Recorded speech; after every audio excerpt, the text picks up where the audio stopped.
बहू आई। हाँ मम्मी, क्या कह रहे थे?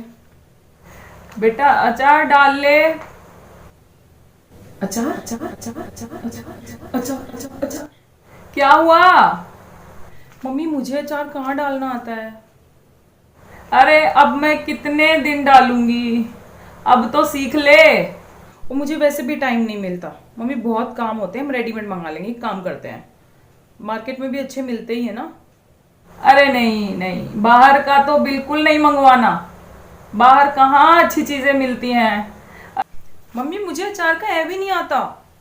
कौन से मसाले लाने होते हैं, कौन कौन से लाने होते हैं, कहाँ पे मिलते हैं, क्या होता है, कौन सा ऑयल पड़ता है, कौन सा ऑयल का कितना गर्म करना है, क्या है, फालतू में बिगड़ जाएगा। अरे वो आशा की डायरी में है ना, वो उसमें बहुत अच्छा चने और कैरी का अचार डाला है, वो देख देख के वो वाला डाल ले। मुझे नहीं आता मम्मी अचार, देख देख के ही डाल ले। एक बार ट्राई करके देखती हूँ। डाल बेटा डाल। मम्मी जी मैंने अचार बना लिया है, ये लीजिए टेस्ट करिए। हाँ।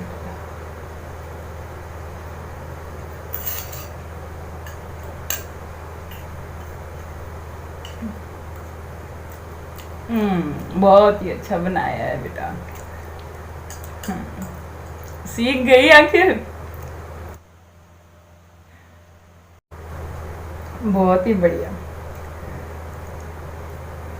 हम्म। मस्त, बहुत बढ़िया।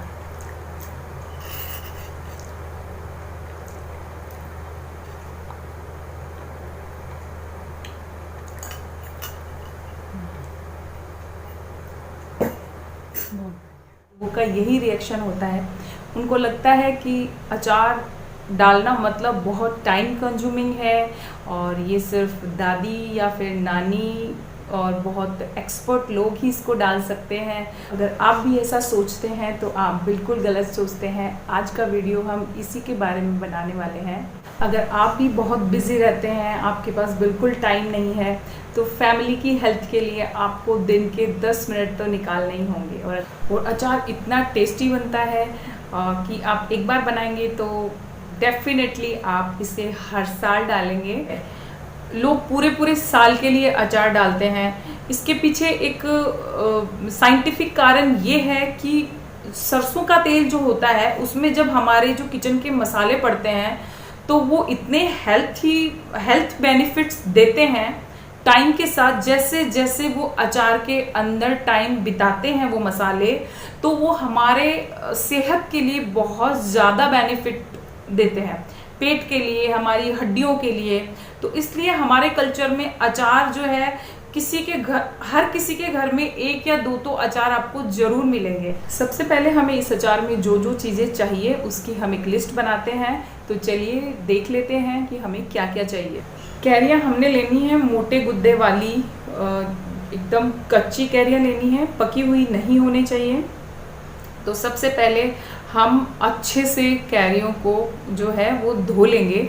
धोने के बाद उनको हम अच्छे से सुखा लेंगे, उनमें बिल्कुल भी पानी नहीं रहना चाहिए। और सुखा के फिर हम उनको पीलर से छील लेंगे। और छीलने के बाद हम एकदम लंबे लंबे स्लाइस निकालेंगे। हम लंबे लंबे स्लाइस हम इस अचार में इसलिए निकालेंगे क्योंकि अगर हम कद्दूकस से कसते हैं अचार एकदम हलवे जैसा बन जाता है। और लंबी लंबी फाँके बनाएंगे तो उससे क्या है, अचार एकदम खड़ा खड़ा रहेगा और एकदम मिक्स नहीं होगा। खाएंगे तो ऑयल आपके खाने में नहीं आएगा। और फाँके, बारीक बारीक फाँके करने का ये भी फ़ायदा है कि जब हम उसमें चने डालेंगे तो चने के साथ में नमक और हल्दी डालेंगे। कैरी जो है वो पानी छोड़ती है और उसी पानी से जो है वो चने फूलते हैं। तो इसलिए हमें मोटे मोटे नहीं, जैसे मैंने इसमें दिखाया है, हमें उसी तरह के स्लाइसेस बनाने हैं तो चने जो है वो अच्छे से फूल जाते हैं। हमारे कटी हुई स्लाइस तैयार हो गए हैं। इसमें अब हम नमक डालेंगे। नमक मैंने यहाँ पे 2 किलो कैरी में लगभग 5 चम्मच के आसपास नमक डाला है और 2 चम्मच के आसपास मैंने इसमें हल्दी डाली है। और इसको डालने के बाद चने डाल देंगे। चने डालने के बाद हम इसको अच्छे से मिक्स कर देंगे। अब क्या होगा, नमक के साथ कैरी जो है वो खूब पानी छोड़ेगी और चने जो है वो फूलेंगे। अब इस सामग्री को हम ऐसी जगह पे रख देंगे जहाँ पे थोड़ी बहुत धूप आती हो या फिर सूरज की थोड़ी रोशनी आती हो, जिससे थोड़ा हीट की वजह से जो है चने जल्दी फूल जाएंगे। तो इसको हमें कम से कम 20 से 24 घंटे तो रखना है। रखने के बाद इसको हमें हर 5-6 घंटे में थोड़ा थोड़ा हिलाना है। आप चम्मच से हिला सकते हैं। ये आप जब तोड़ के देखेंगे तो आपको पता चल जाएगा कि चने जो हैं वो फूल चुके हैं।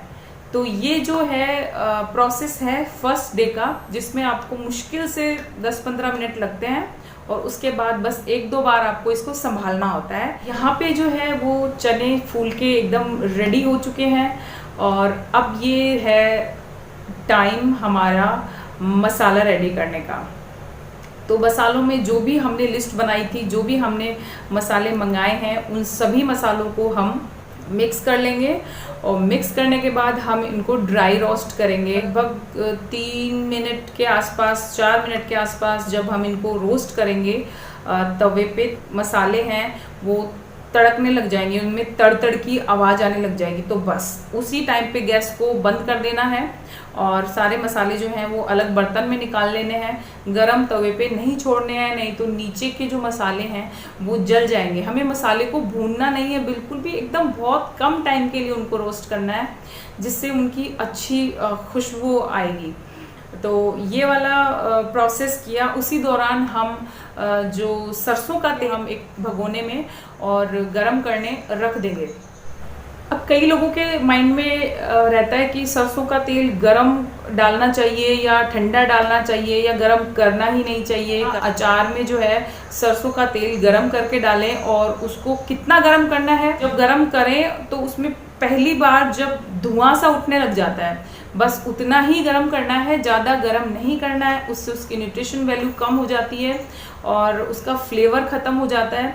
तो बस उतना ही गरम करना है। इतना जितना हम धुआं सा उठने लगता है उतना गरम करने से क्या होता है, उसकी जो जितनी भी इम्प्योरिटीज़ होती हैं वो भी ख़त्म हो जाती हैं और ऑयल एकदम अचार के लिए एकदम रेडी हो जाता है। अब हमने जितना मसाला लिया है उसको हम 2 भागों में बांटेंगे और आधा हिस्सा हम मसाले का जो है वो मिक्सी में दरदरा पीस लेंगे और आधा हिस्सा हम साबुत रखेंगे।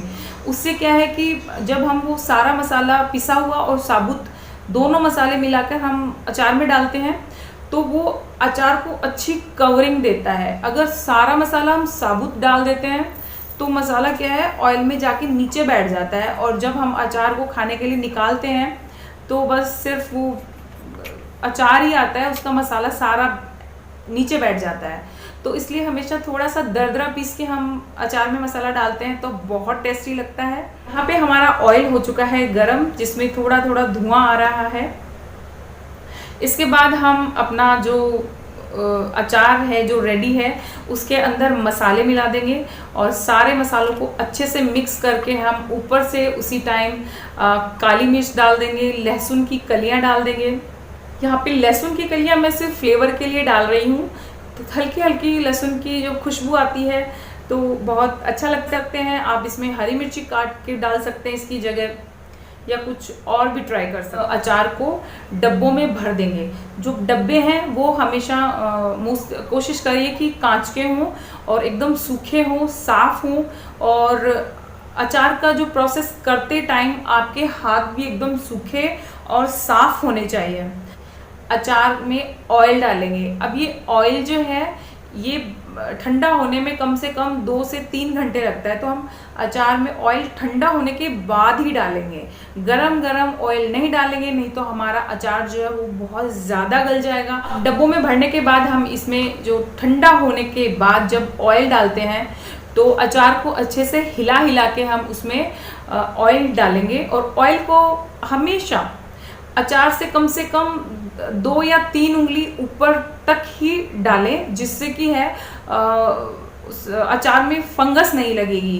क्योंकि अब थोड़ा अगर अचार बाहर रह जाता है या फिर ऑयल की लेयर थोड़ी कम रहती है तो मॉइस्चर या फिर कुछ भी फंगस बहुत जल्दी लगने का डर रहता है। तो अचार रेडी है खाने को, और अचार जब रेडी हो जाए तो इसको निकालिए, खाइए। और निकालते समय इस चीज़ का ध्यान रखिए कि आप जो बर्तन इसमें डालते हैं, मतलब चम्मच वगैरह जो डालते हैं, वो हमेशा साफ़ होनी चाहिए। उस पर किसी तरह का कोई पानी नहीं होना चाहिए। और जब हाथों से आप निकालते हैं तो आपके हाथों पे भी स्पेशली किसी तरह का कुछ नहीं होना चाहिए, क्योंकि इस अचार में हमने चने डाले हैं और वो चने बहुत जल्दी फंगस पकड़ते हैं। तो इसलिए इसमें साफ़ सफाई का थोड़ा स्पेशल ध्यान रखना होता है, और आप इसको साल भर एंजॉय कर सकते हैं।